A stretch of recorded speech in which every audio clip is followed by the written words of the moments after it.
Вот так. Как-то так получилось. Но я, честно, тасовал. Хорошо. Ну что, все, поехали? Да. Всем привет. И это второй выпуск, ребята, второй выпуск нашего подкаста. Никто не думал о том, что это может произойти. Витя, ты думал? Нет. Не думал. Вова? Я, конечно, думал. Блин, единственный, кто был оптимистом в этой истории. Я не думал, потому что вы не подготовились в прошлый раз. Это факт. Это факт. Ну, ты так не обобщай уже. Хорошо, прям. Артем не подготовил. Окей, это второй выпуск, и это 2025 год, кстати, друзья. Да, мы вошли в него и, в принципе, встретили его, и это уже хорошо. Не факт. И что же, какая тема, так сказать, этого подкаста у нас сегодня? 2025 год, и мы решили, что интересно вспомнить фильмы, как всегда, на VHS, естественно, которым в этом году исполняется 30 лет. И это 1995 год. В этот год как раз-таки выходила куча хитов, громадных, больших, которые мы, конечно, разбирать не будем, потому что разборы больших хитов вы сможете посмотреть без нас, да. А мы выбрали 3 фильма, которым сегодня исполняется 30 лет, которые, когда выходили, наделали либо много шума, либо где-то провалились в прокате, хотя на них были большие ставки, либо стали хитами видеопроката, но со временем где-то затерялись. И вот сегодня мы хотим как бы поднять эти фильмы, наши видеокассеты, рассказать про них и снова сделать вывод, все-таки оставить лучше эти фильмы где-то там, либо это хорошее кино, которое можно пересмотреть сегодня. Или посмотреть, если вдруг вы его не смотрели. Кинотроечка, кинотроечка,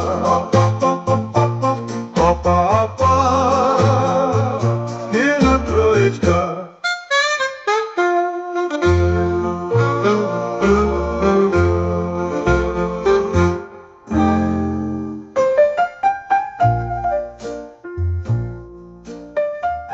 Ну ладно, Переходим к нашим фильмам. Итак, как обычно, что же я достану? Так, первая кассета наша. Ребята, Почему опять я начну? Та-да-да! Да. Это «Водный мир». Я принес это кино. Шикарный фильм. Как всегда, изумительное кино. Больше не тем, каким оно вышло, а тем, как оно создавалось. Оно меня поразило именно своим созданием. Да, прямо здесь сердечко. И я честно скажу, я поклоняюсь Кевину Костнеру именно как человеку, который двигает кино до сих пор вперед. Это человек, который всегда радеет за качество, человек, который шикарный режиссер и шикарный актер, который постоянно вкладывает свои деньги в кино, потому что... У него есть деньги. Да, конечно, потому что у него есть деньги, и потому что он понимает, что это кино его кормит и как бы оставляет вот в истории. Итак, «Водный мир». Фантастический боевик в духе «Безумного Макса», отличающийся голливудским размахом и добротностью. В результате ядерной катастрофы ледники растаяли, и почти вся суша погрузилась под воду. Осталось лишь несколько плавучих городов, жители которых никогда не видели Землю. Единственной и абсолютной ценностью на бескрайних океанических просторах становится пригодная для выращивания пищи почва.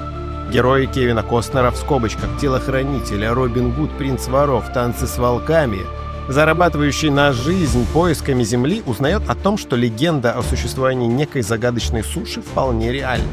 Но карта, указывающая путь к заветной цели, оказывается объектом притязаний морских пиратов. Их предводителя играет Деннис Хоппер, в скобочках «Бесконечный ездок», «Скорость», «Полночная жара». Продолжительность 140 минут. Дофига. А еще есть режиссерская версия, которая сильно лучше. С копейками. Серьезно? Да. Прям сильно лучше? Сильно лучше. И я советую, если кто-то будет пересматривать это кино, то обязательно смотрите полную 3-часовую версию.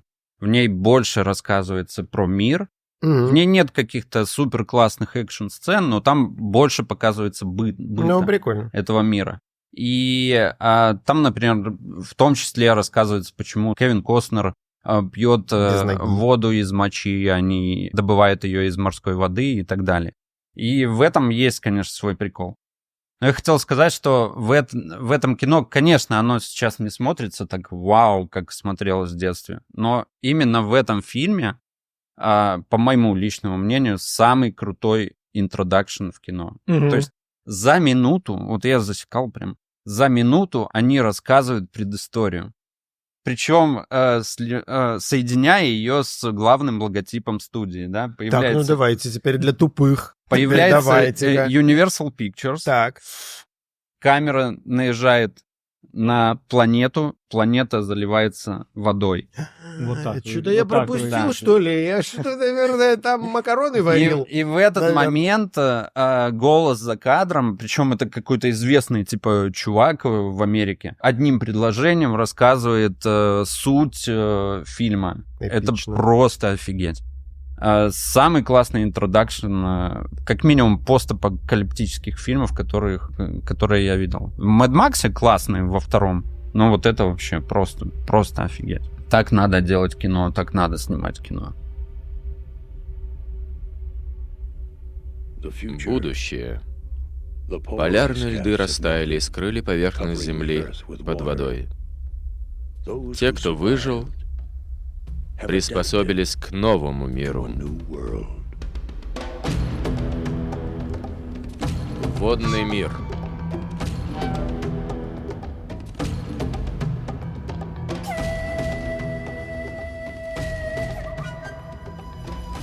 Так, и если мы начинаем разговаривать про водный мир, хотелось бы немножко вспомнить про то, что Кевин Костнер в начале 90-х был самым кассовым актером Голливуда. То есть Брюс Уиллис, Сильвестр Сталлоне, кто там, Шварценеггер, они и рядом не стояли по кассам, которые собирал Кевин Костнер. И в первую очередь все это произошло из-за фильма «Танцы с волками». Он же там и режиссер. Да. И здесь чуть-чуть. Кевин Костнер за 22 миллиона снимает сам фильм, в который вообще никто не верит, и собирает 400 касс. А в каком году? В каком году это было? Просто чтобы сопоставить эту кассу. С учетом инфляции, эта касса сейчас приближенная к миллиарду. Ну да, это миллиардная касса. Типа. После «Танцев с волками», где бы он ни снимался, фильм сразу становится золотым в прокате, потому что на него идут, особенно девушки его любят, он становится секс-символом Голливуда и так далее. И поэтому в него, конечно же, верит студия и прям сыпет баблом. Все, что хочет Кевин Костнер, все дают Кевину Костнеру. И прикол этого фильма в том, что компьютерная графика на тот момент была очень плохой. Ну, то есть еще не было такого подхода. Вот Ридли Скотт снимает там второго «Гладиатора». Просто он изначально закладывает, что более половины фильма будет нарисовано на компьютере. Тогда такого не было. В водном мире буквально 3% шотов сделаны компьютерной графикой. В 95-м году, кстати, на зеленке. выходит «История игрушек» первая. Вы смотрели ее? Это 3D-шка, да? И там просто такой ужас. Мы недавно пересмотрели с детьми, мои дети говорили, мне страшно, когда показывают, типа, там, героев, персонажей, людей. Они реально страшные. Это 95-й год. Но этот фильм с самого начала уже начали хоронить журналисты, потому что до этого фильма вышел фильм «White Earp», который прям громко провалился в прокате в 94 году. Его тоже Кевин Костнер снимал, в главной роли Кевин Костнер. Он был 3 часа, рядом вышел с Тумстоуном, прямым конкурентом, и прям практически проиграл во всем ему. И это был громадный первый провал Кевина Костнера. И подходя к водному миру, как только на съемках водного мира начались проблемы, а проблемы начались буквально с первого дня, в первый день съемок чуть не утонула женщина с девочкой, вот эти главные. Это просто проблемы начались с первого дня, Да. да? И Кевин Костнер такой, нет, никаких Ну, проблем. там такие проблемы. Все идет по плану, они тонут, девочка уже просто под водой, да, просто глаза видны, все нормально, спокойно. Да. Там билеты еще кому-то не купили, не долетели, да. Его же где-то снимали, да, на Его каком-то там снимали побережье. Сразу хотели снимать в Л.А., а потом поняли, что из-за погодных условий практически невозможно снимать в Л.А. Перевезли все на Ямайку. И когда начали снимать на Ямайке, поняли, а там тоже фиговые погодные условия. Там ураганы частые. И за все время съемок 3 раза ураган сносил просто декорации. Декорацию за 22 миллиона, Да, типа, и да. заново, типа, давайте Да. еще раз 22 Но миллиона. самая большая проблема была в том, что на Ямайке было мало металла. И они скупили весь металл на острове, чтобы построить декорации. Его все равно не хватило, и они заказали пароходами из Л.А. еще вот этот ржавый металл для того, чтобы выстраивать вот этот город. Офигеть.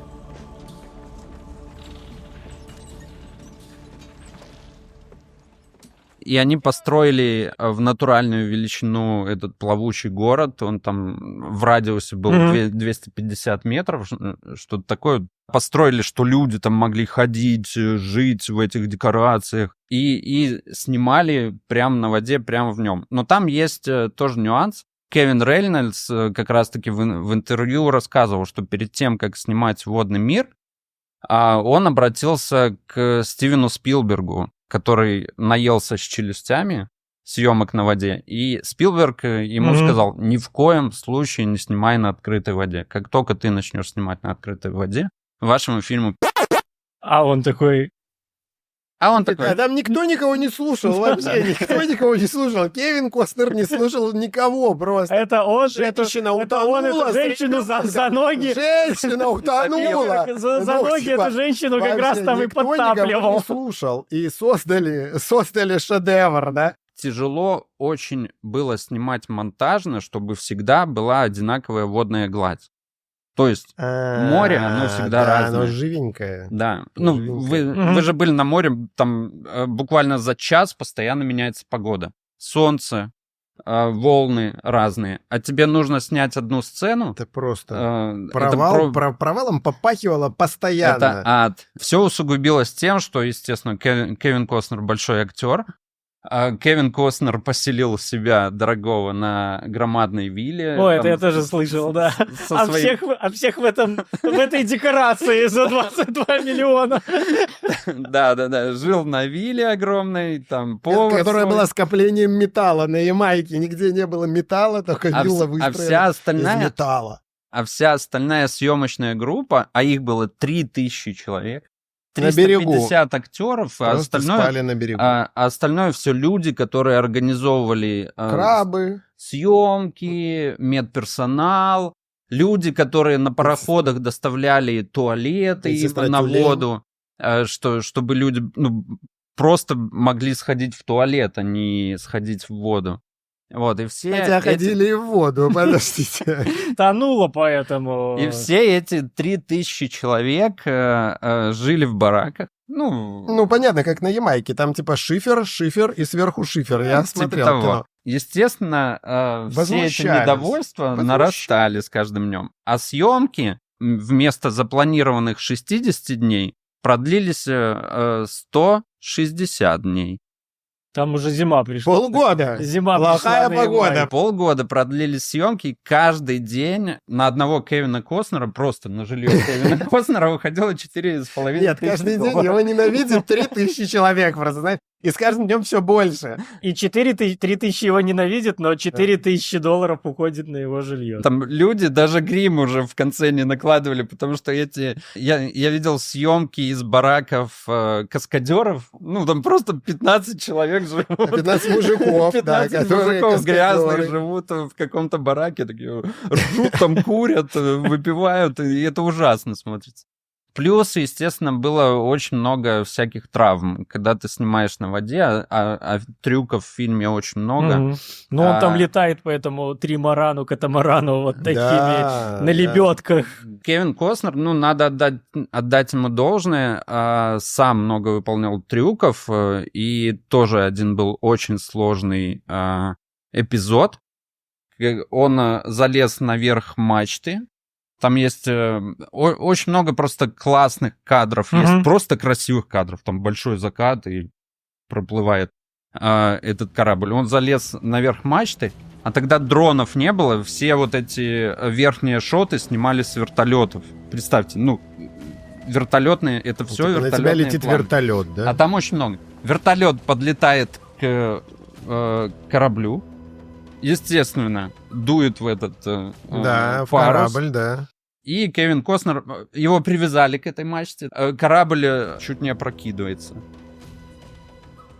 Несколько каскадеров практически утонуло.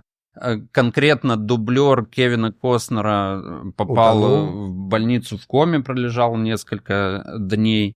Момент, где Кевин Костнер стоит на мачте, удар по этой мачте идет, когда самолет вокруг мачты, да. и просто чувак улетает вдаль. Он же улетает, он в воду типа падает. Это каскадер улетает. Это по-настоящему улетает каскадер, и вот в этот момент он получил травму.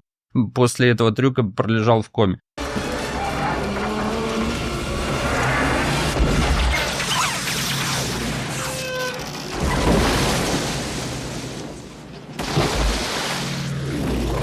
Было очень опасно. Нет, что-то послушаешь, ты начал так хорошо про Кевина Костнера, типа, он такой классный, такой крутой. Типа, но в этом фильме он, типа, падла просто полнейшая. Типа, сам живет на лакшери-вилле, типа, все бомжуют где-то, и он такой... Но я скажу, что я, наверное, поддержу его в том плане, что он главная звезда, главный актив этого фильма, и, конечно, если бы с ним что-то случилось, а мы знаем очень много примеров, там, например, на «Миссии невыполнима», если Том Круз ломает себе ногу, на 3 месяца откладывают съемки, и простой стоит студии там, 100 миллионов. Да. Вот, поэтому Кевин Костнер себя берег, во-первых. Во-вторых, Кевин Костнер вложил в этот уже фильм свои 22 миллиона. Но он, по-моему, его еще потом и доснимал. У них какой-то там конфликт возник. Они типа с ним дружили, с этим режиссером, хорошо. А потом что-то у них там возник конфликт, и он его сказал, иди, я сам досниму. У них что-то такое. Они вместе с Кевином Рейнольдсом учились в киношколе. Кевин Костнер, Кевин Рейнольдс. Там подожди, в водной киношколе. В первой водной киношколе. На Минском море, там за сводом. Да. Там была. Первый закончил режиссуру, позвал Кевина Костнера в свой первый большой фильм, который Спилберг как раз-таки продюсировал. И сделал по факту Кевина Костнера звездой. Далее он снял с ним супер хитовый «Робин Гуд». Он помог ему менторством снимать эти «Танцы с волками». То есть Кевин Рейнольдс был вторым режиссером на «Танцах с волками». И по факту... Он и снимал. Да. Потому что этот все время в кадре был. Вот, но к «Водному миру» уже они не хотели работать вместе. Ну, этот понял, что но что-то с этим парнем нечисто. Что-то не то. Но Кевин Костнер студии выставил ультиматум, чтобы снимал именно он. Потому что понимал, что имеет давление на этого режиссера и будет снимать фильм так, как он этого хочет. И далее в интервью позже Кевин Рейнольдс рассказывал, что каждый кадр ко мне подходил Кевин Костнер и говорил, как надо снимать. Провал, и вот просто, представьте, конечно, это провалище. Они сняли 2/3 фильма, и чувака просто выбесило, что ему постоянно указывают, что делать. И уходя, он сказал вот эту знаменитую фразу, которую потом журналисты растрезвонили во всех интервью, что Кевин Костнер дальше должен снимать фильмы с собой в главной роли. Так ему получится поработать с любимым актером и любимым режиссером сразу. Это, конечно же, усугубило потом все эти интервью и отношение прессы к фильму. И они, естественно, как только ушел Кевин Рейнольдс, Кевин Костнер начал переписывать сценарий. И вот вся последняя треть фильма — это уже полностью переписанная история. И там даже видно, как меняется тональность повествования. Вот помните, там очень есть такой момент, где прям как будто бы другой фильм начинается, где из тумана выезжает на скутере, к ковчегу подъезжает Кевин Костнер, и там как бы уже все совсем по-другому.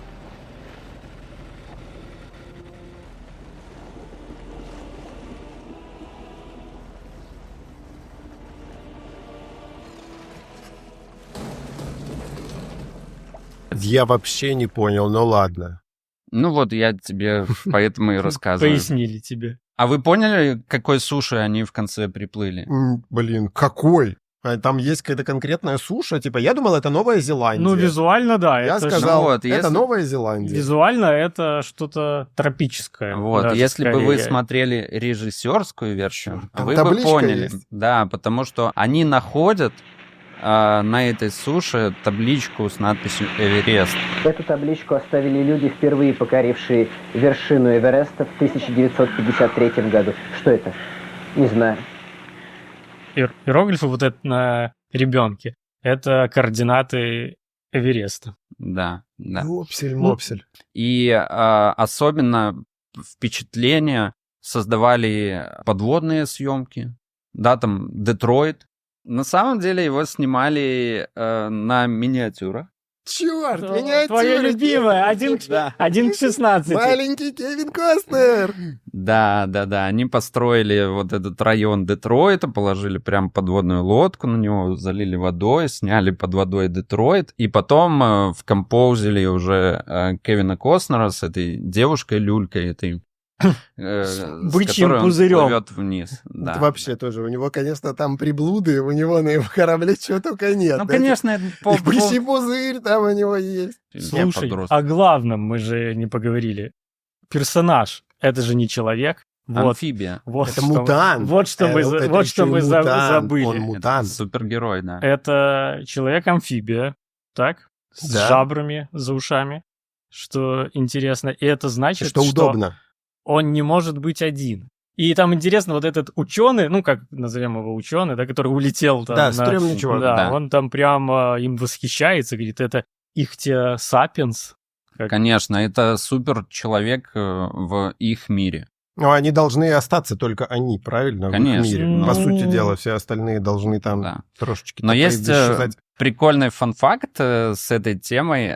Значит, студия, когда узнала, что они сделали из Кевина Костнера амфибию, они очень боялись, что именно этот образ оттолкнет аудиторию, что в целом и случилось. Но когда они увидели первые кадры с жабрами, они попросили компьютерной графикой изменить жабры. Потому что... Там были вот так вот жабры. Как у рыбы просто были Нет, они- приклеены жабры рыбы. Они были там же, но жабры были очень похожи на женский половой орган.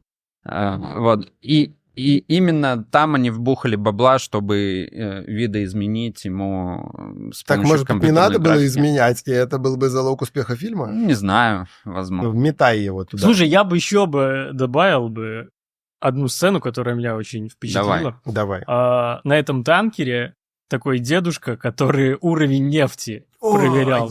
Вот это просто чистый арт. Это Да. такой... Вот он прямо как будто бы Очень. специально сделан каким-то художником в этом фильме. Он какой-то такой философский, концептуальный. Как-то он там появляется буквально там на полсекунды один раз, и потом, когда все взрывается. Слава богу. Ну, реально, в детстве это была пушка-бомба. Это Да. был супер фильм. Наверное, я даже его посмотрел не на кассете первый раз, а по телеку. Мгм. И все, и, в общем-то, реально он очень впечатлял тогда. Да, прям, я не знаю, ну, это было реально очень круто. Я не смотрел там «Безумного Макса» или что-то и такого плана фильмов. И, ну, если сейчас мы уже посмотрели кучу всего такого, то раньше я просто не видел чего-либо вообще в принципе такого. Когда тебе заявляется такая уникальная вселенная. Ну, то есть на то время она была реально уникальной. Казалось, что это суперфильм. То есть мы сейчас говорим о том, что он там был неуспешен и все прочее, но для нас, ну, мне казалось, что тогда это суперфильм, который супер успешный, он не может быть просто неуспешным. Как? Там снимается, типа, этот крутой чувак, который снимается во всех крутых фильмах. Да, типа, там его все любят, и, в принципе, ну, это же очень классный фильм. Ну, скажем так, что фильм с большой платформой, с большой концепцией, это же, конечно, классическая Кто? сага из самой продаваемой книги Ромео и по Джульетта? всему миру. Что это? А, боже, все, я понял, это Ноев ковчег. Библия. Блин, точно, Вова, конечно. Да, и там к этому тоже очень много отсылок, на самом деле. Давайте решать, есть ли ему как бы место в сегодняшнем мире или нет, или все. Я точно отвечу, ну, со своей колокольни точно отвечу «да», потому что таких фильмов больше никто не снимал до этого момента, никто не снимет больше никогда. Натуральных фильмов, больших блокбастеров на воде. Именно из-за того, что вышел этот фильм. А переснять его, подождите. Никто... А переделать. Как Даже- «Безумный Макс». Все взяли, переделали, еще 3 раза переделали. Слушай, Кевин Костнер тоже переделал, потом попозже постарался «Безумного Макса», снял своего почтальона. И снова там громадно провалился и ушел в небытие после него. А на воде не снимут больше никогда ничего, потому что развилась тупо компьютерная графика. Никто не будет больше так же страдать, как страдал Кевин Костнер. И даже «Титаник», который вышел через несколько лет, он многому, вот Джеймс Кэмерон многому научился на производстве именно этого фильма. Поэтому использовал уже там и павильоны, и в том числе компьютерную графику, когда топил и миниатюры. Блин. И «Титаник» Он не что, настоящий. там что, Да. был не настоящий «Титаник»? А сейчас он снимает свои аватары, в принципе, Под водой в студии постоянно. под водой, но в студии, в бассейнах. и С тому миниатюрами, правильно? Ну, жалко, Там. это, конечно, жалко. Вот потому что вот такое смотришь и веришь кинематографу как к какому-то, ну, настоящему искусству. Вроде бы блокбастер. Ну, вроде бы массовый фильм, но произведение искусства. Так, Так, подождите, Витя, итак, что с ним должно произойти на сегодняшний день? Да, нет, Конечно, он должен да. жить. Конечно, да, его сейчас можно, режиссерскую версию, можно с удовольствием включать, пересматривать. Да, на какие-то моменты закрывать глаза, но в остальном это шикарное кино, даже сейчас. 30 лет, вот они незаметны. Ну, вот реально. Ну, «Путь воды», «Аватар». Ну, это тоже, ну, супер фильм. Это мультик, который Нет. про «Аватара»? Второй это аватар. второй Кэмерон. «Аватар». Он красивый, он концептуальный, ну, там не к чему, конечно, придираться. Но ты в это все в меньшей степени веришь, Конечно. или даже вообще не веришь, просто офигеваешь, там, радуешься за технологии и все такое. А этот фильм ты смотришь и думаешь, ну, вот это... «Путь воды», вот это путь воды, вот это Да я вам фундамент. даже больше скажу, чувак тонет в каком-то дерьме. Это для мамы. Вот. И ты думаешь, блин, какой актер, в принципе, какой актер большой сейчас согласится вот в такой сцене Так а что, сняться? подожди, сейчас не согласятся? Да никто Я не в понимаю, жизни, ты почему? что, Типа, Артём? серьезно? Типа, в жиже? Тонуть, типа, уже Хоть нет? одного, ну покажи Джеки мне хоть Чан, Нет, он мы говорим снимется про- в жижу нырнуть. говорим Я про про современное современное. кино. Про современное кино. Ну, окей, Вот. окей. Я скажу, у меня двоякое ощущение. То есть, с одной стороны, я, вот как сказал, мне очень нравится эта вся концепция. Она действительно впечатляла. Это все очень круто.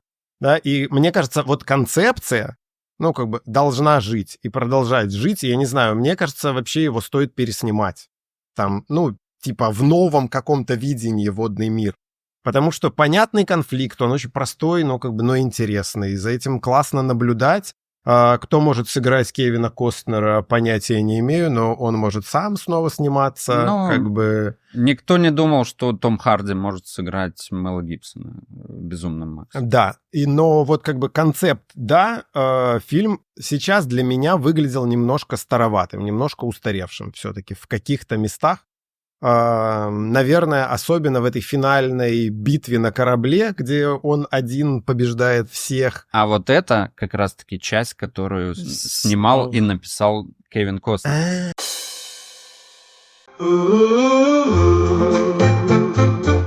Итак, следующий фильм. О, боже. О, что это? О май гад. Это разборка в Бронксе. Никакого страха, никаких каскадеров, ему нет равных. Ну, прям, типа, кайф. И здесь, значит, итак, в главной роли Джеки Чен, которого называют звездой номер 1 фильмов кунг-фу. И его девиз прост: страха нет, дублеров нет, равных тоже нет. Фильмы с его участием поражают обилием головокружительных трюков, которые актер всегда выполняет сам, часто с риском для жизни. Комедийный боевик «Разборка в Бронксе» стал для Джеки Чана этапным. Благодаря этому фильму он завоевал американскую аудиторию, о чем мечтал много лет. Сюжет фильма прост. Турист из Гонконга, владеющий приемами восточных единоборств, приехал в Нью-Йорк на свадьбу дяди. Неожиданно для себя оказывается в эпицентре войны криминальных, группировок Южного Бронкса. Но какие трюки! Всё? Подождите, почему вы смеетесь? Всё? Да, ну типа, что всё? смешного? Подождите, что смешного в этом фильме? Почему? Вы считаете, что это... Расскажи, Ну, пожалуйста, нам, почему про- ты принес это кино. Ну, потому что это Джеки Чан. Вы должны понимать, что... Ну, ему нет равных, смотрите. Здесь же написано... Порванная Здесь же написано... Подождите, тут все написано. Ему нет равных. Никаких каскадеров. Хотя весь фильм, на самом деле, сделан каскадерами, чтобы вы понимали. Да. Потому что все там каскадеры. Не, почему я принес? Потому что я очень люблю Джеки Чана, конечно. Прямо, ну, очень сильно люблю. Я помню с детства, что мы еще с другом мы смотрели «Что? Доспехи Бога». Да. Ну, типа, и с тех пор Джеки Чан стал как бы для нас каким-то просто, ну, безумным человеком. И это было настолько интересно, потому что это было не вот кунг-фу того стиля, который создал Брюс Ли, да, вот этого жесткого, типа, супер жесть, Да. да, а это было К кунг-фу, сожалению. кунг-фу с юмором. Ну, типа, и это был абсолютно новый взгляд. Джеки Чан создал как будто бы свой жанр вообще. И никто, ну, как бы в этом жанре не был более успешен, чем он сам. И он и его друзья создали, ну, как бы этот жанр, и потом из него выросла еще просто куча всего. Кунг-фу футбол. Это все вырастающее оттуда. Ну, типа, и этот фильм, да, он как будто бы был супер рубежным для него, потому что он штурмовал Голливуд много лет. Он 2 раза пытался- до этого. Да, пытался сделать фильмы, которые прорвут вот эту завесу, и Гонконг там станет чем-то интересным в Голливуде, но ничего не получалось постоянно. Да, для него это была прям такая какая-то невероятная планка. Он не знал, как с этим жить, ну, как это победить.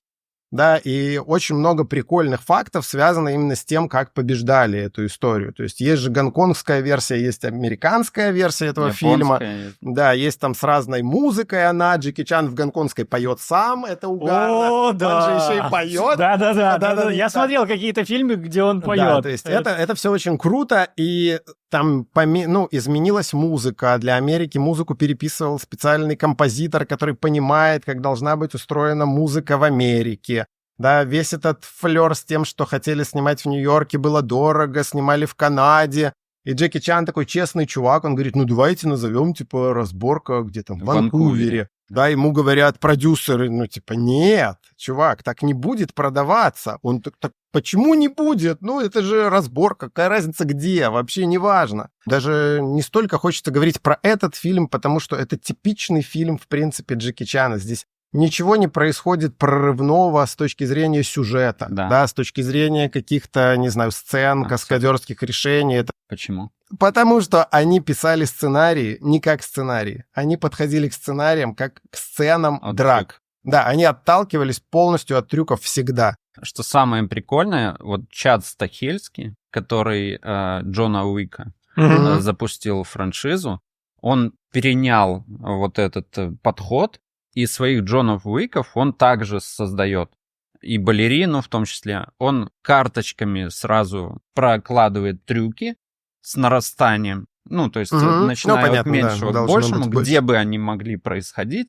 и потом сюжетом соединяет эту историю. Здесь только забыли сюжетом это все соединить. Да нет, ну Не, здесь он же же есть есть, сюжет, здесь есть сюжет, ну типа не говори. И очень, кстати, здесь очень прикольная еще история, которую Джеки Чан очень часто внедряет в свои фильмы, да, в начале фильма. У нас Да. злодеи вообще одни, это банда. Да. Но Да-да-да. потом они становятся добрыми, и они становятся его друзьями, потому что есть еще кто-то более злой, потому что Джеки Чан всегда топил за то, что люди должны быть добрее, и что в фильме надо показать, как люди могут измениться, и плохие люди могут стать хорошими. Да, Джеки Вот это- Чан как Иисус приходит Да, и да, да, меняет да, людей. да. Вот это меня вообще да. размотало. Меня тоже. Каких-то вот, ну, минут, я не помню, сколько фильм идет, 90, да, вот 90 минут 40-50 он сражается с этими панками, Да. а потом появляется вообще какая-то мафия, вообще непонятно откуда-то. Жесткая, очень жесткая. Я уже даже забыл, там бриллианты какие-то нечаянно они Да. подрезали, да?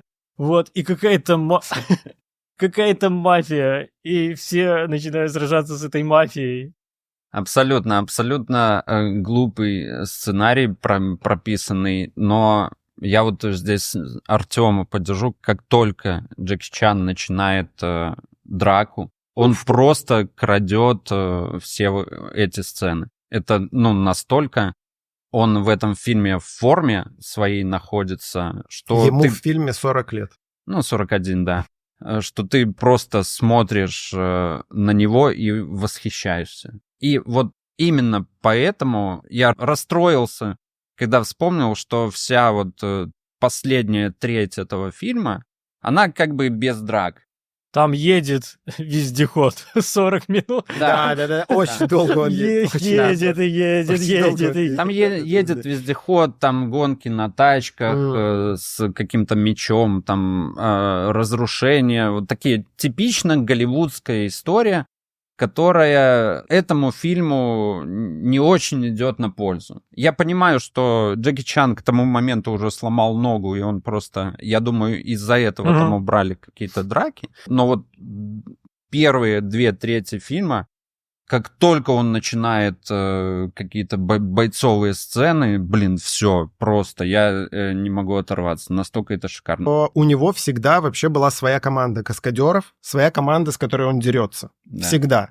И очень прикольно они рассказывают про него, про то, как они ставили, как они притирались друг к другу.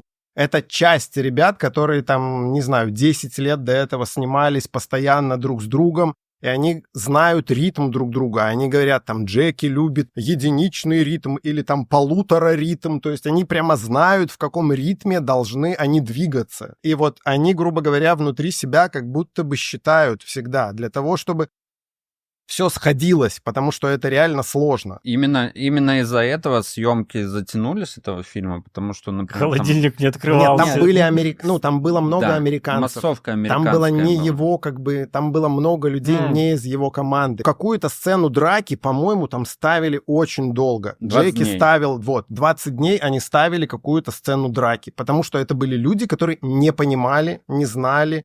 Их надо было просто обучить там ритму, темпу, движениям, срастить друг с другом.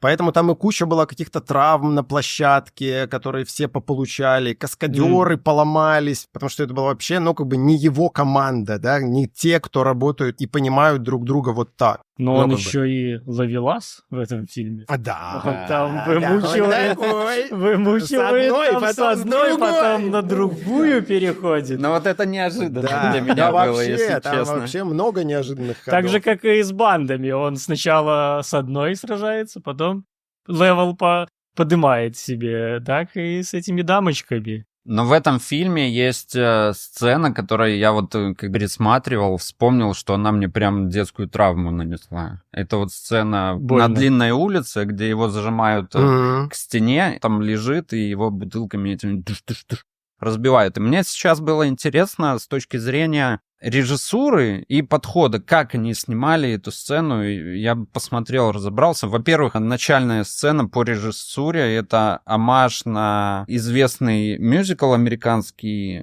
«Висайская история». Я думал, кошки. Не-не-не, Версайская история, вот Спилберг, который переснимал недавно, там тоже улица, вот эти длинные тени. И как бы прикольно, что они ориентировались все-таки на какую-то американскую классику, в том числе по выставлению света, художки, по костюмам. Но самое прикольное, когда Джеки Чан стоит у стены, по нему бросают эти бутылки, и бутылки бьются.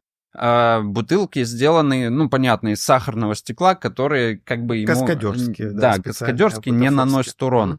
Но на дальних планах по нему бросали настоящее стекло, настоящие бутылки. Он сказал, кстати, что это нужно сделать, Да, потому да. что не работает. Да, но что они сделали, чтобы не наносить ему урон настоящий? Они перед ним поставили громадное стекло. Ого. Большое. Да, там прикольно. Да. Эта сцена И, действительно ну, придумана. действительно, такие находки, которые не часто увидишь. В Америке, в Голливуде я не видел таких подходов. Они, прикиньте, натуральное большое стекло не бьющееся, и бутылки разбивались об это стекло.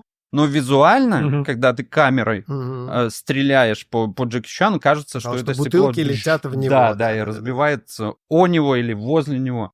И это очень прикольно. Меня очень поразил этот прием. Ну, я вот что хотел сказать в продолжение. Вот за весь фильм вот две сцены, которые похожи на кино. Это вот это, которое ты только что рассказал, это реально, ты смотришь, это, ну, это кино.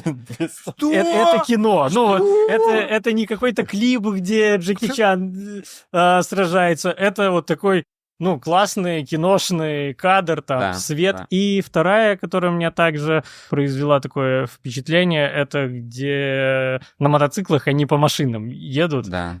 Его тоже много где потом использовали, и Бессон использовал там в такси, мне кажется, что-то похожее, там, 98-й, 2000. Не, я думаю, они как раз-таки у Бессона тоже многое подсматривали с точки зрения там игры актеров, подхода, там на французский какой-то кинематограф. Я к тому, что вот это два таких, ну, такие киношные сцены, это реально очень похоже на кино, потому что все остальное, это мало похоже на кино. Это похоже на какой-то клип, ну, на какие-то драки. Но это действительно, как сказать... Да это Ну, каскадерское видео, кино. Ну, я не знаю. Ну, кино это из как-то- видеосалона. Ну, его невозможно. Его в детстве было, наверное, смотреть интересно за счет Джеки Чана и Конечно. вот этих всех моментов. Но сейчас его посмотреть, ну это пытка. Нет? Ну, Я так смотри только драки. Но мне было Надо как пыткой, бы- действительно, вот последняя треть, это, ну, настоящая пытка. И эта история про его перелом ноги, про Да. то, что сцена с Ламборджини, которая там с мечом, где вот эта Да. вся езда, это придумано после перелома, потому что надо было как-то решать вот эту проблему с переломом. В каких-то сценах он рассказывает в интервью очень смешно, ему под ногу сломанную, где он должен бежать, ему под ногу сломанную ставили коляску, ну как бы, и кто-то катит коляску, а Джеки на крупном Да? плане бежит. То есть он бежит одной ногой, а его катят на коляске, и он так бежит.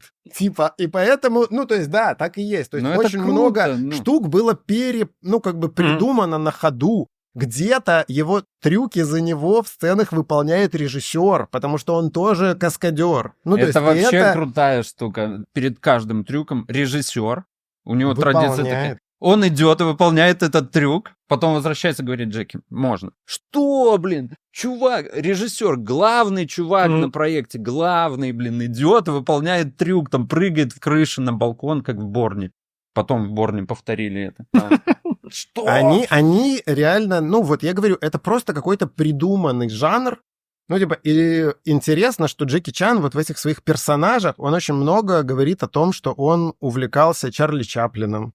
Да, типа там, Ну, кто это там, Бастер Бастер Китон. Похоже, он похоже. оттуда очень много брал идей. У него есть сцена, где он висит на часах там где-то. Да. У него есть сцена, где он Китай. падает через балконы там на самый низ. То есть это просто аттракцион от начала и до конца. Просто дурной 100%. каскадерский аттракцион, в котором они и были хороши. Вот Ну так. да, это как бы такая история, которая, знаешь, это как фильм, который невозможно оторвать от главного героя и вообще просто от Джеки Чана. Да. Это фильм, который без Джеки Чана не работает. Ну просто, потому что это, ну типа Джеки Чан, все. Да. И как бы, и да, может быть фигово с сюжетом, но Джеки Чан.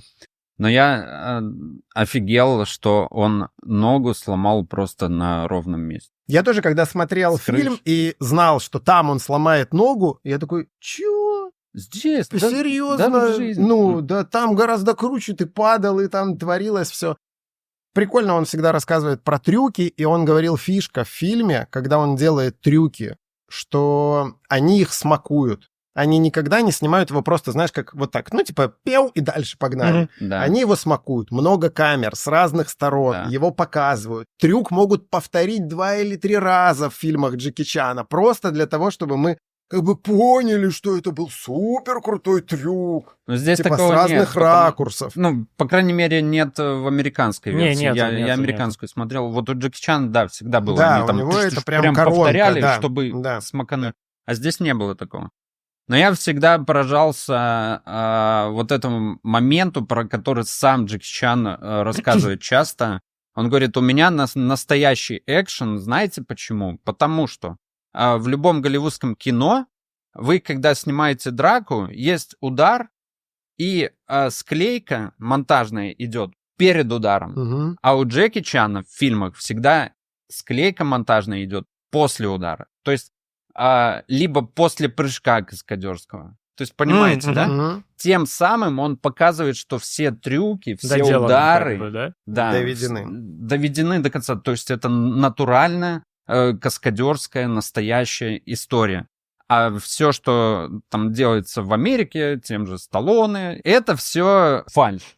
И вот на таких каких-то маленьких штучках, мелочах держится, да. он ставит себя не ниже всех остальных вот этих героев, боевиков того времени. Интересная, извини, находка самого Джеки Чана. Очень часто все думали, почему у него длинные вообще волосы. И он это объясняет, он говорит о том, что чтобы люди видели силу удара, мне нужна такая длина волос. С короткими волосами, если меня ударят, и я покажу, да, никто не заметит удара. Когда у меня длинные волосы, мне их намачивают, и когда мне бьют, у меня волосы Да. разлетаются.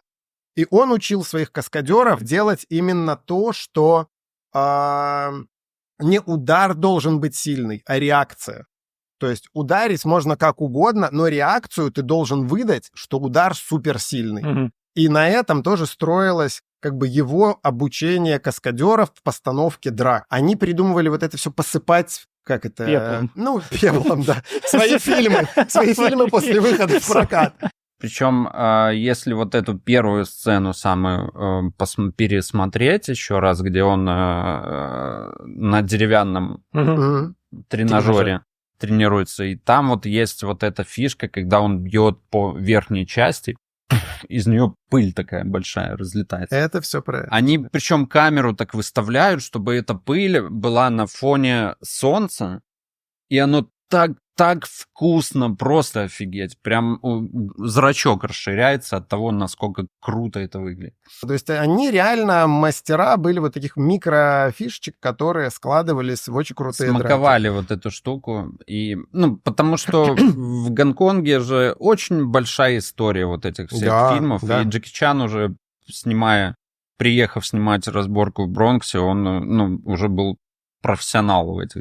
Ну, Вот. короче, мастера каскадерства. Это они умели делать. А Ну вот что? со сценариями надо было бы, конечно, поработать. Ну, может, там и не надо сценария в этом фильме. Здесь нет концепции. Ну, в фильме, ну, вот как мы Нет. смотрели... Она не нужна. Он как бы это честно признает, что она ему не нужна. Поэтому, но сам Джеки Чан — это и есть концепция. Если Джеки Чан, то, конечно же, его стоит смотреть ради Джеки Чанства. Конечно, как фильм он не проходит, на мой взгляд, проверку времени. То есть он, как фильм, он изначально не как фильм. Ну, как Джеки Чан, конечно, это 10 из 10. Это полное джекичанство. Это полное по шкале джекичанство, джекичанства, да, 100 из 100. Не, хотя, меньше, конечно. Маловато драк было. Скажу так, я бы оставил этот фильм где-то там, а посоветовал посмотреть вот более ранние его работы, китайские, где он прям больше занимается единоборствами, а меньше вот этой голливудщины, которая есть в конце этого фильма. Либо потом, если очень хочется какой-то бади-муви посмотреть, то можно час пик посмотреть. Кстати, да. Там сильно все круче и классно. И сценарий там уже есть. Да, Ну, и там классный сценарий, и прям круто все поставлено.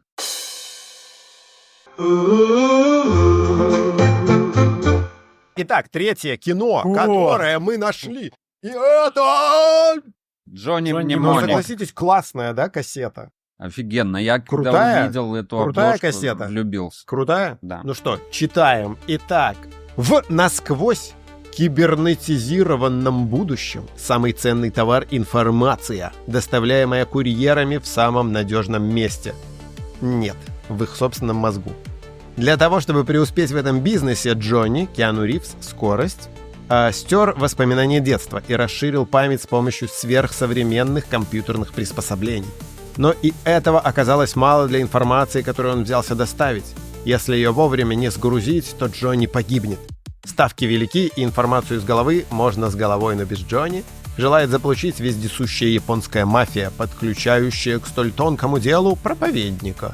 Дольф Лундгрен — универсальный солдат. Спасаясь от преследования, Джонни преодолевает препятствия не только в реальном мире. Потрясающие спецэффекты и компьютерная графика представляют скоростной пробег кибернетического курьера по лезвию виртуальной реальности и сброс смертоносных гигабайтов, напоминающий звездные врата будущего. Что там было? Покажи по лезвию Там виртуальной в концовке реальности. Просто. ну, Кто это писал? даже- Это даже гений по писал.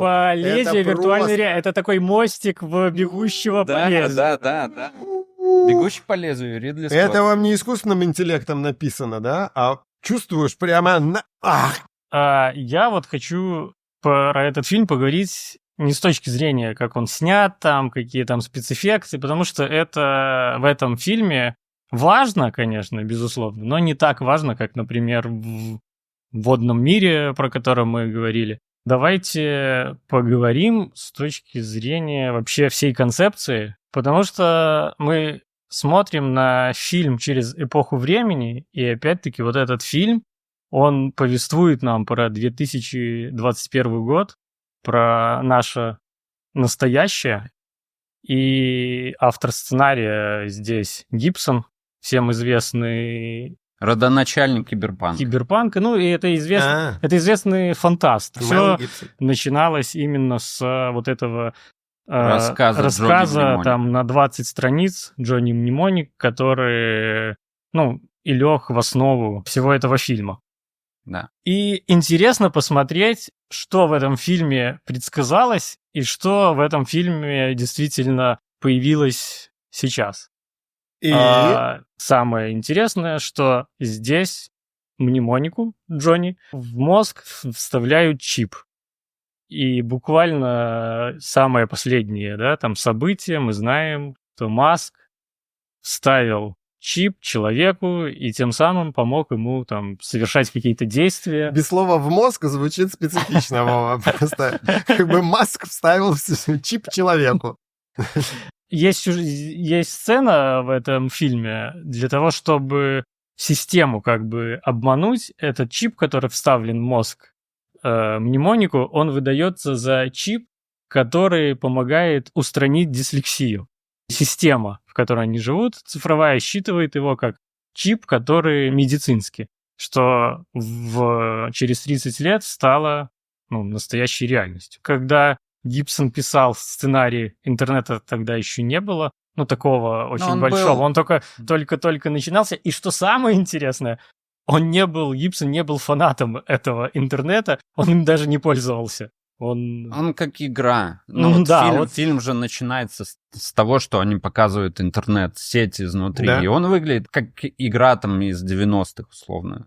В 3D. принципе, киберпанк же... Я понимаю, почему Гибсон не долюбливал интернет, потому что считалось, что высокие технологии, они как раз-таки разрушат наш мир и приведут к упадку. И вот здесь как раз-таки показано это будущее. На этом и строится вообще вся концепция фильма, что высокие технологии, все контролируют корпорации, наподобие Microsoft там и других. И, конечно же, есть фарм-корпорация, которая все знает, все это с ее подачи построено, и она с этого только зарабатывает деньги. Потому что еще одна из таких сюжетных линий, все люди в этом фильме болеют некой такой черной чумой, как они ее там называют, а так это какой-то называется там синдром нервного истощения. Зависимость от экранов и сетевухи. Поэтому Тоже мне очень понравилось. Что, в принципе, есть и сейчас. Это Так он все предсказал! это заболевание. И здесь есть такой персонаж, которого, как же его зовут, доктор этот выскочил из головы. И вот он затирает такую, увесистую тираду о том, что весь этот техномир влияет на человечество, влияет на все вокруг, но мы уже не можем от него никак отказаться. Но история для тебя — это не фильм снят весь в Канаде. То есть это на самом деле даже не США. Да и...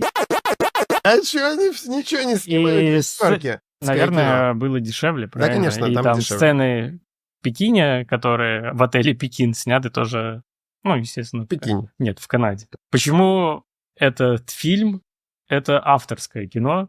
Неудавшееся авторское В кино. смысле неудавшееся? Согласен. Почему там вообще вы говорите, что что-то неудавшееся? Такие примеры в кино известны. Когда студия... Но это самый плохой. В смысле? Когда студия Что, это плохое не кино?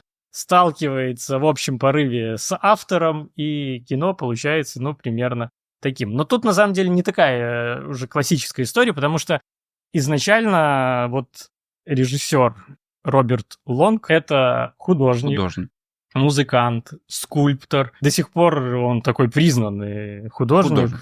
Но не режиссер. Но не режиссер. Вообще, это его первый и единственный полноценный фильм. Да? Большой метр, И да. понятно почему. В смысле? Почему всем понятно? Он прочитал вот этот рассказ Гибсона, очень его полюбил, стал тусоваться с Гибсоном, и они решили сделать кино. И так как это два художника, изначально это задумывался черно-белый нуарный фильм, дешевый, весьма дешевый. Кино про будущее, без каких-то лишних вот этих всех драк, спецэффектов, но с классными всякими художественными решениями. И вот эти художественные решения, они как раз-таки, и остались. И самый неудачный introduction. Вот если мы про водный мир говорили, какой там классный в 2 слова introduction, Да. здесь начинается минут 5 вот таких Во вот. второй декаде 21 века миром правят корпорации. Человечеству угрожает очередная эпидемия СНИ – синдром нервных истощений. У этой болезни летальный исход. Причина синдрома и способы Бла-бла-бла-бла, и излечения. вот эти... Не знаю, И там что уже, и уже там теряешься, что уже и вирус здесь есть, и есть эти Джонни Мнемоники, и какая-то мафия. Потом мафия появляется, и ты уже вообще просто потерялся в этом всем начале. Кстати, по поводу начала, я как раз-таки посмотрел фильм, потом перечитал Джонни Мнемоника рассказ. Он действительно Ты там... прочитал рассказ? Он короткий, Да, там он 20 страниц. И ты тоже прочитал рассказ? Прикол в том, что вот там же нет этого ничего вот изначала. Там сразу он попадает к чувакам, которые пытаются из него и извлечь эту информацию. И это прикольно. И там как бы через рассказ погружает тебя в этот мир. А здесь действительно такая шаблонная голливудская история, которую явно навязали авторам, когда появился Киану Ривз, когда их забросали баблом, дали эти 20 миллионов, они не знали, что с ними делать. Да, потому что, в принципе, никто не работал с большим кино, никто не знал, как большое кино снимается. Потом навязали им Дольфа Лундгрена. Сколько-то раз переписывали сценарий, потому что он не знал, что с ним делать. Его сначала сделали просто каким-то городским сумасшедшим. Потом с него сделали вот этого проповедника, но он просто был как персонаж, который делает эти проповеди, топит за вот этот... Гениально просто, Дольфа Лундгрена использовать просто как проповедника, который просто проповедует. Да-да-да, так и было. Отсняли весь материал, он там стоял, вещал. Голый. Там была Ай, сцена, блин, офигенно. где он вещал голый перед женщинами и Да, рассказывал... Про весь этот, чудо цифрового... Хорошо Чудо было цифрового бы. мира. Но Так они и сами говорят, авторы говорят, блин, это такая офигенная сцена была. И Дольф Лундгрен, он умеет шутить над собой. Это Витя, ты же снимал Дольфа Лундгрена. Да, я снимал Дольфа. Да. И, конечно же, ты спрашивал его, как ему Джонни Да. Мнемоник. Почему он там похож на Джигурду? На Джигурду. Как бы, что он ответил на это? Я вам скажу так, он актер, который полностью доверяет видению режиссера. Это я точно знаю. У него, в принципе, такой подход по жизни. Да, он долго выбирает проекты, либо студия ему дает какие-то потенциальные хитовые проекты, тем более тогда он был на пике На пике своей универсальный солдат. да, своей популярности. И я уверен, что он пришел туда максимально заряженный сделать хорошую актерскую работу. Вот другой момент, что просто режиссер и сценарист не знали, что с ним делать. Ну, его изначально там, не должно было быть. Все было сформировано, и... Просто вы сейчас испортите фильм. Я Просто думаю, вы что... все время говорите, что все плохо. Нет, там все Ну, хорошо. Смотри, в этом фильме, прекратите. в этом фильме все хорошо. Ну, Но мы говорим... Ну нет, не все хорошо. В этом фильме все плохо. С точки зрения режиссуры там все плохо. Я так скажу. К сожалению, этот фильм убил киберпанк. Он как его породил, так его сразу и убил. Потому что далее в планах... нет то есть больше киберпанка. именно после Джонни Мнемоника никто не брался за киберпанк, съемку больше. Там, А «Матрица» — это киберпанк или нет? Ну, словно да, но не классический киберпанк, как вот здесь. Причем вот Лонг, режиссер, который не режиссер, а художник, он относительно Дольфа говорит, что я бы, конечно, его... Да. Он до сих пор хочет сделать версию без Дольфа Лундгрена. И черно-белую. Да. Что До сих пор. придаст этому... Но проблема в гротеск. этом кино не в Дольфе Лундгрене. Там его нет уже, практически его нет. Можно спускать собак на кого угодно, но если ты снимаешь, чувак, то кино ничего не спасет. Да, художка прикольная. Это конструкция это вообще из сотен экранов, телевизоров тоже классно. Это то, во что они влупили много бабла, и это себя оправдало. Картинка. Она там прикольная, гаджеты там прикольные, но все остальное... Киану Ривз переигрывающий. Его этот спич на мусорке. Зачем этот спич с одной камеры снимать на 3 минуты и потом вставлять полностью в фильм, который просто портит весь фильм? Единственное, что там классно, это Такеши Китано, который просто сам по себе крутой режиссер, который просто сам себе сцены ставил, и он сам круто себе ставил сцены? Ну да, он контролировал типа съемку своих сцен. Просто, конечно, дурдом.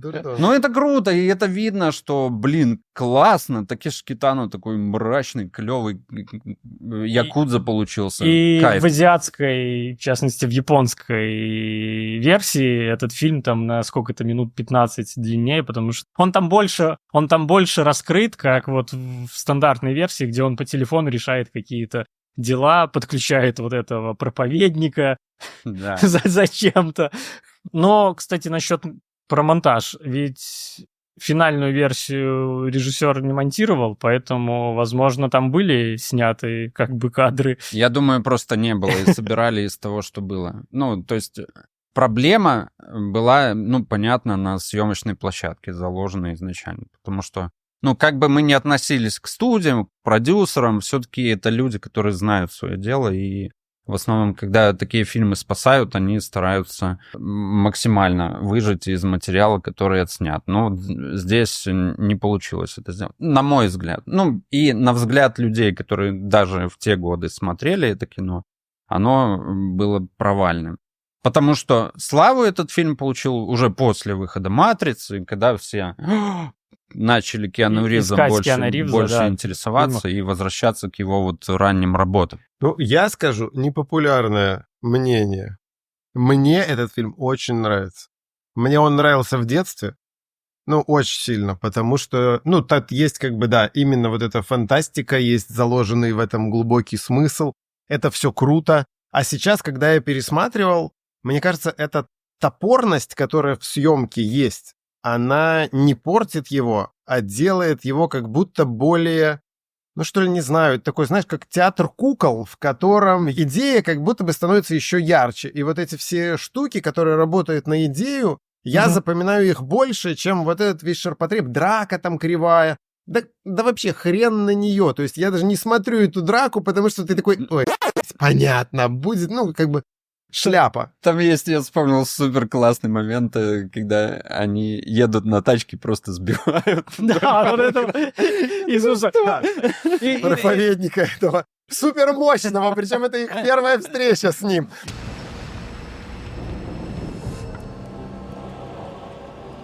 Стойте, грешники! Осторожно, Спайдер. Кто это был? Тебе лучше не знать. Ну, типа, если посмотреть там какие-то смыслы, что-то еще, такой думаешь, прикольно, ну окей, типа, есть там что-то и в матрице, да, там, понятно, эти все загрузки файлов оттуда уже взято, как это все должно происходить. Ну, кстати, вот как раз-таки интродакшн такой же, как «Матрица». Заметили? Нет. Чувак спит, экран...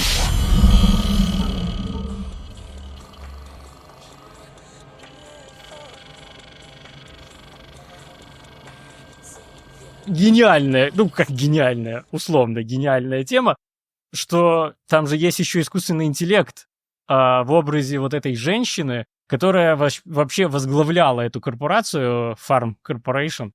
Она придумала это лекарство от этого вируса. Она смогла как-то там договориться, ее загрузили на сервер, и она стала искусственным интеллектом. Чат-GPT. Ну, и чат-GPT, и у Пелевина это просто перенос своего мозга в какую-то виртуальную реальность.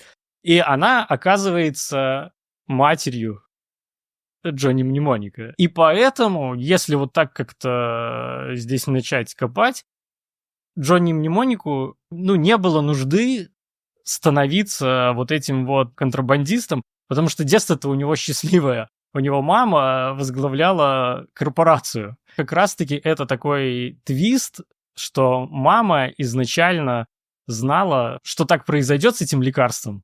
И это послание мамы к этим лоу-текам. Чё, сейчас вообще ничего не понял. Что вообще было послание мамы? Что мама послала нам к лоу-текам? Избранный, он избранный. И не то, что он избранный, а вот этой маме надо было как-то провернуть всю историю, чтобы это лекарство попало к вот этим ребятам, к лоу-текам, которые на низких... выжили из корпорации. На низких технологиях. Это большой план мамы. Может быть, а может и не быть. Это факт. Мне супер понравилась еще штука с дельфином, наркоманом. Это классно. Просто дельфин, который сидит на наркоте, который там где-то когда-то в океане находил... Подводные лодки. Ядерные бомбы разминировал, вот, карту прокладывал Тихого океана, но постоянно возвращался в армию, потому что он зависимый от наркоты, и типа они его так себе подчинили. Но это рыба. Млекопитающие.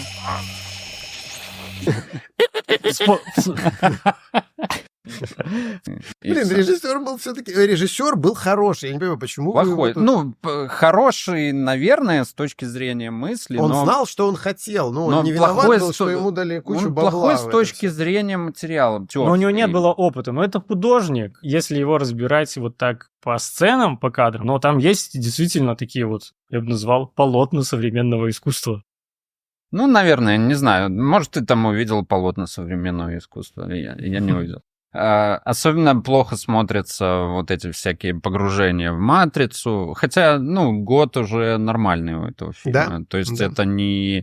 даже первый Blade Runner, он в 1982, наверное, году снимался. Там была классная графика.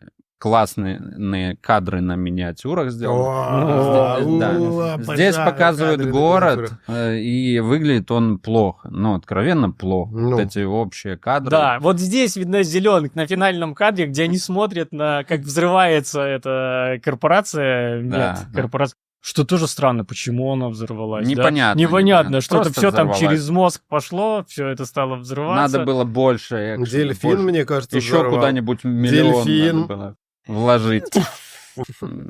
Вот такая тема. Ладно, что с ним делаем? Должен он жить в веках или он должен исчезнуть навсегда, как и... Я думаю, что, не знаю, я вот тут чуть-чуть гнал на него. Мне режиссура, повторюсь, не нравится этого фильма. Во-вторых, я немножко расстроен сам лично тем, что этот фильм похоронил продолжение. Они планировали снимать, типа, «Джонни Мнемоник», это первая часть была большой серии, и дальше они хотели экранизировать «Нейроманта». Мгм. А «Нейромант» — это уже культовое произведение Гибсона. Но так как этот фильм провалился, и снят он был плохо, и даже сам Киану Ривз к нему относится, так, Плохо. да. Впервые был на «Золотую малину» номинирован за это кино, и по делу, скажем так. Вот, поэтому, Так тут режиссер ни при чем, конечно, если ни он при чём. сыграл-то плохо. Ты же как режиссер должен работать с актером в первую да. очередь. Чисто, если не смотреть вот на эту техническую составляющую этого фильма, то лор, который в него заложен, он гениальный. Я обожаю всю эту историю. Вот когда про нее думаешь, про прошлое, тем более сейчас это настоящее, которое рисовали люди, в том числе Уильям Гибсон, и, кажется, это просто громадная, офигенная история, которая, к сожалению, не продлилась, не сработала. Убрать, просто не повезло, что этот фильм не подхватил Ридли Скотт условный, либо тот же Кевин Костнер. Но, с другой стороны, мы бы тогда, может, не получили «Матрицу» и все остальное, что с Киану вышло. Беда как бы не только в режиссере. Он-то начинал снимать другой фильм, и потом уже, когда на него накидали денег... Но это плохой подход, это не профессиональный подход, в том числе не профессиональный подход студий, продюсеров, которые Так вот, работали над этим фильмом. скорее студии, продюсеры. Да и режиссера, если ты не готов делать этот материал, не делай его. Что ты ноешь, что тебя деньгами забрасывают? Он, Кевин Костнер, нашел, куда деньги деть. Везем металл, будем катать металл по морю. Еще и своих накинул, там 20 Будем лямов. жирных чаек. А тут чувакам дают все возможности Голливуда, самых классных актеров, а чуваки просто сливают это кино. Да, сегодня фильмы, которые я считаю, что нужно переснимать. Я считаю, что надо переснимать «Джонни Мнемоник» обязательно, потому Абсолютно. что это фильм, не знаю, типа культовый, мне кажется. История, которая в нем, реально суперская. И, как я и сказал, глядя на него, я не смотрю на то, как там они двигаются в кадре или что-то. Я слежу за историей, и, наверное, да, ты, когда смотришь «Мнемоника», ты запоминаешь только вот эти какие-то яркие моменты типа дельфина, этого космического, который все знает, да, и какие-то вот такие вот фишки. Остальное все, типа, неважно. Фильм, предвосхищающий эпоху свою. Да, да. И плавно переходящий в нашу эпоху, который полностью ее, предсказал. Не конечно, не... Вообще все предсказал. полностью предсказал. Конечно, не... Дельфины, наркоманы. конечно, Люди на Бруклинском мосту. Это художественный... Ньюарк. Я позвоню в Ньюарк. Это художественный вымысел. Это художественный вымысел. Он предсказал художественный вымысел. Господи. Вопрос. Насчет дельфина. Например... Только насчет дельфина. Хорошо, а вот, например, когда русалка? Когда Джонни заходит в интернет через какую-то приблуду, это же Vision Pro чисто. VR-очки. VR-очки. Тогда их не было, и Vision Pro, их тогда даже не было как концепции. Разработки не было, да. Нет, все-таки я расскажу. в защиту Кого?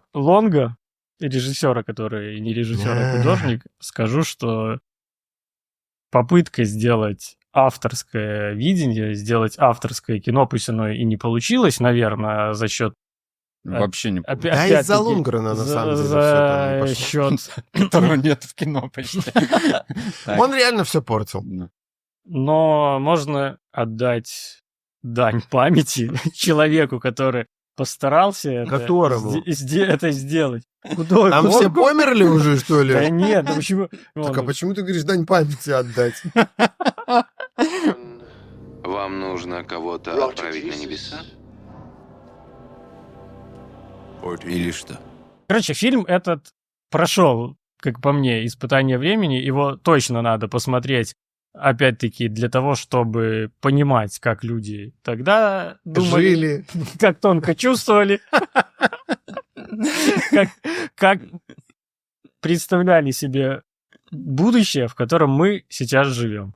Мгм. И чтобы его было круче смотреть, можно выкрутить телевизор на черно-белый, Так.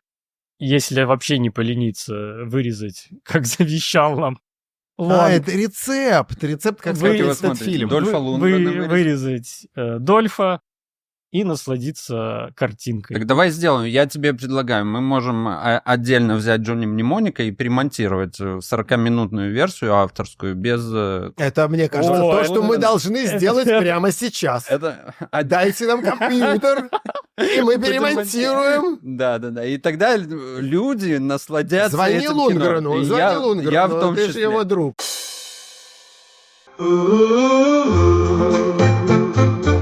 В финале хотелось сказать, что, друзья, этим фильмам исполняется 30 лет. Только за это их стоит посмотреть. Мы предлагаем именно эти фильмы, да, хотя напоминаем, что в 95-м много классного всего, но Опять, ну. именно эти, потому что они нестандартные, необычные и как будто бы взяты с какой-то старой, забытой богом полочки. А теперь финал финала. Итак, мы посмотрели 3 фильма на ВХС, и мы обещаем, что этого мы выпустим свою версию, этого мы посмотрим длинную версию, этого мы обрежем ту сцену с того момента, когда он сломал ногу, и все пошло не туда, и превратим это в 3 шикарнейших фильма, которые обязательно стоит посмотреть. Трилогию! В трилогию в 2025. Водный мир начала. В Бронксе. Водный мир в Бронксе. С Джонни Мнемоником в главной роли. А почему нет, кстати? Я хочу рум-сервис. А я хочу клаб-сэндвич. А я хочу холодное мексиканское пиво. А я хочу шлюху за $10 000 за ночь. Я хочу, чтобы мою рубашку постирали, как они делают это в отеле «Империал» в Токио.